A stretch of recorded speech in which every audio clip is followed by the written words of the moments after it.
Oh, there's trading cards back there. You have trading cards, you have everything under the sun. The exposition affairs, World's Fairs were a showcase for a country to show off what they have developed, what they have become, to show their growth, their status in the world.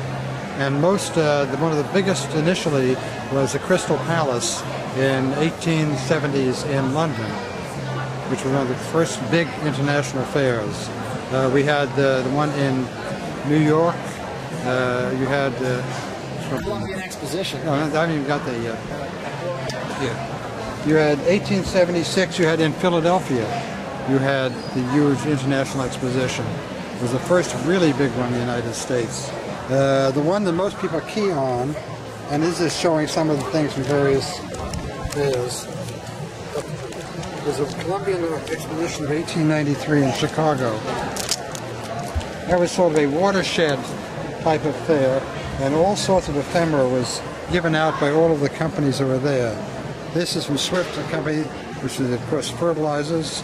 This is unfolded. Normally it was a folded flyer, but they would give out samples or pictures or stories about their companies. As a matter of fact, the Columbian World's Fair was called the Great White City because most of the buildings were white and it was so beautiful. One remaining building from 1893 is the Field Museum in Chicago, because the fair was held on the Lakeshore Drive in Chicago. And the Field Museum is an ongoing building, an ongoing museum. It was one of the buildings from the World's Fair in 1893. You go right on up to recent World's Fairs. Of course, the big one in New York was in 1938, 1939, 1940. The World's Fair prior to World War II, when the trial on the perisphere were the icons for the fair, which is a huge tower that almost like a needle tower, and the world ball next to it. And let me show you something.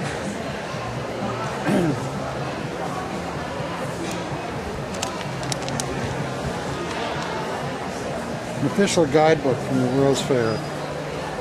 Extremely collectible, very rare, and keep in good condition, because most people bought the guidebooks, thumbed through them as they went through the fair. They would flip the pages, they would turn them, they would turn down the pages, write on them what they're doing as a memorabilia, and to find one in fairly good shape is a little unusual. And this, of course, tells you everything about the fair. So that is interesting. To find one that has right. It's a little bit. Paper is very difficult to keep from getting beat up. As I talked before, unless you have it protected, something is going to happen sooner or later. You have to really be careful. So that's like, yeah, is that someone behind you? Oh, okay. Yes, sir. That's right. Let's take a break. Quite a few are different, but these are all the fairs are in here. I mean, even here you go, Sunday Globe, World's Fair in It's from Boston Globe Parade magazine. right. That's from the 64, 65. April 1964 edition. So all the World's Fairs are collectible. They all are collectible. Even things like even stamp shows. You have international stamp shows will have catalogs, which have everything about what goes on. These have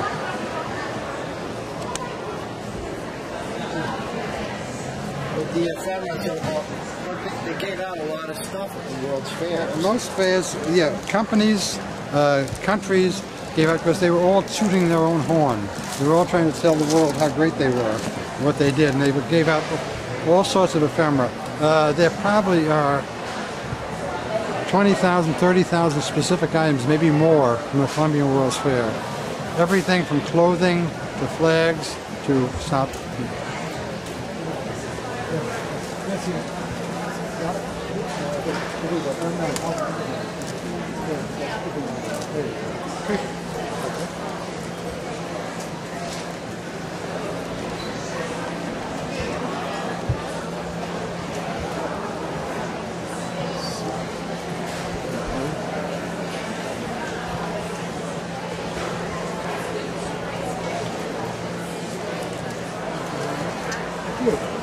Again? Do you have a bag? That's okay, I'll take 3 of them. That's That's a contemporary song.